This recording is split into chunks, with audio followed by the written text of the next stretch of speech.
Tengo una vez más la bendición de estar transmitiendo para EWTN y Radio Católica Mundial en vivo y en directo la visita del Papa Francisco a Chile y Perú. Y esta visita, en estos primeros pasos, estos primeros días, ya están evidenciando en qué dirección va la visita del Papa. Y creo que tenemos un interesante antecedente en la visita del Papa a Colombia. Como ustedes saben, en Colombia la situación política era una de las más complejas y difíciles con las que el Papa tenía que lidiar. Y antes del viaje del Papa existían muchas dudas sobre en qué dirección el Papa iba a ir respecto de estos problemas políticos y estas dificultades referidas a la paz, la incorporación de las guerrillas y la tremenda división que existe en el país, en Colombia me refiero, respecto de cómo debe ser la forma de incorporar a las antiguas guerrillas en la vida política y social de Colombia. Y sin embargo, el viaje del Papa fue un éxito. ¿Por qué? Porque el Papa no se deja empujar por agendas, especialmente de grupos que no están interesados en la evangelización y en el papel evangelizador de la Iglesia, sino que están interesados en convertir al Papa en una especie de telón de fondo para sus propios objetivos políticos y económicos. Y ojo, yo no creo que todos estos grupos que tienen su propia agenda no tienen temas que reclamar que realmente les sean sensibles, como en Chile, por ejemplo, el gran tema de los araucanos en el sur y sus reclamos y sus derechos. O en el Perú, los familiares de aquellos que desaparecieron durante la época del gobierno de Alberto Fujimori, que ha sido el expresidente peruano que ha sido indultado después de 25 años que debía cumplir. Y al mismo tiempo, las víctimas de los terroristas que también han sido liberados en el Perú y que han cumplido con su sanción, pero que no es satisfactorio para el público.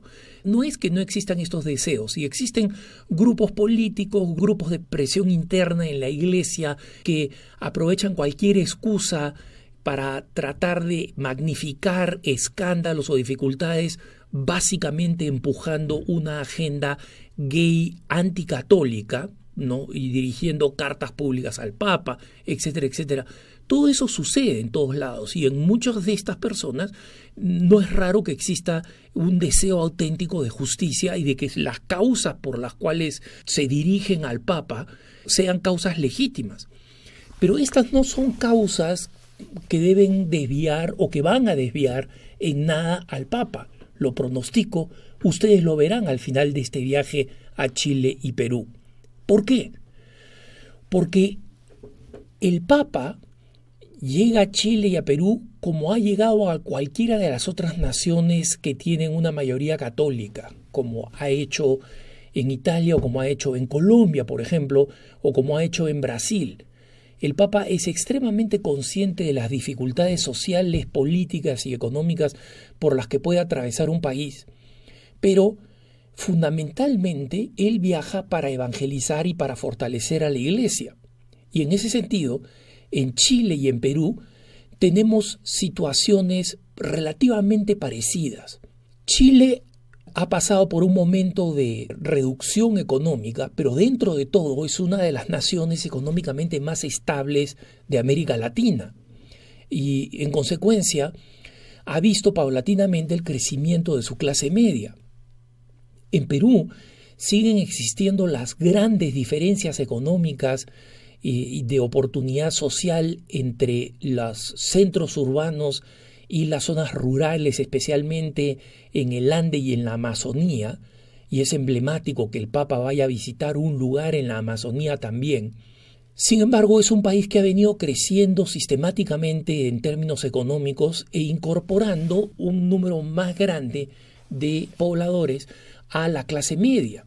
Entonces, no son países que se encuentran en una seria crisis económica, tienen distintas y graves diferencias, problemas y tensiones, pero de entre los países de América Latina son curiosamente uno de los países a los que menos mal les va.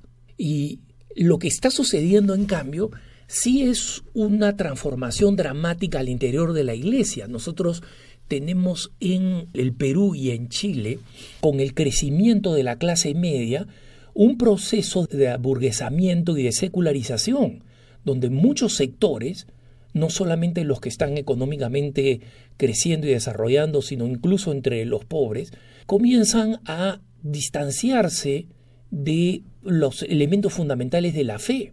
Y muchos ven esto desde el punto de vista sociológico, como el hecho de que, bueno, la Iglesia como tal sea una institución que paulatinamente se va debilitando en términos de la fuerza de su voz en temas sociales y en temas éticos y morales, pero va creciendo esta sensación de que la Iglesia debería ser simplemente una ONG aliadas de las principales diferencias y reclamaciones de carácter social, la defensa de los animales, ahí quieren tener a la Iglesia, la defensa de la ecología, del medio ambiente, ahí quieren tener a la Iglesia, la defensa de los derechos de los trabajadores, ahí quieren tener a la Iglesia, y está muy bien, y la Iglesia está presente porque tiene una doctrina social al respecto, y el Papa Francisco él mismo tiene un liderazgo en ese ámbito.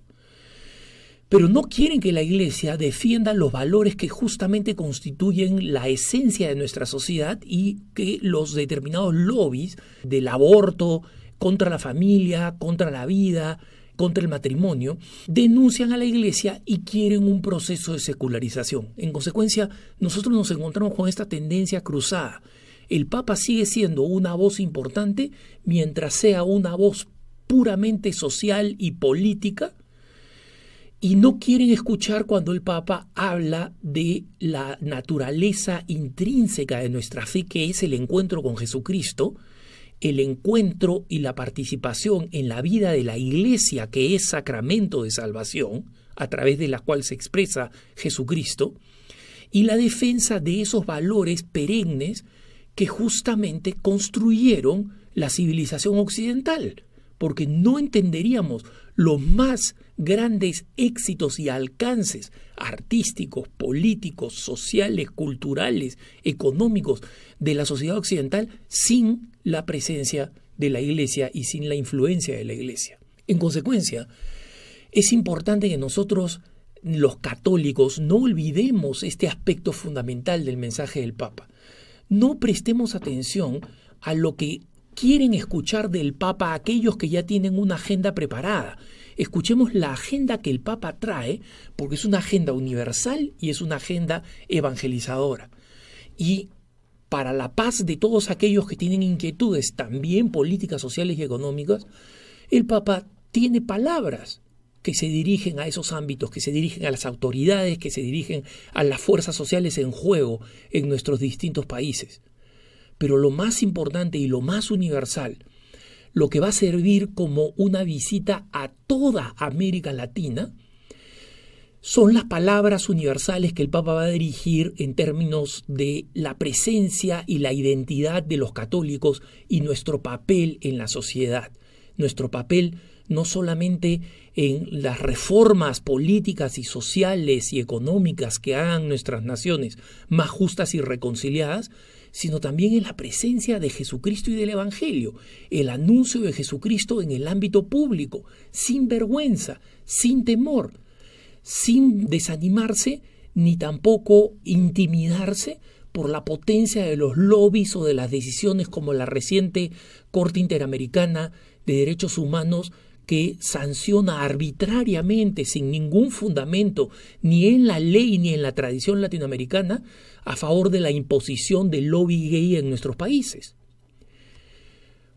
Un número muy importante de argentinos está cruzando la cordillera para participar en los eventos del Papa en Chile.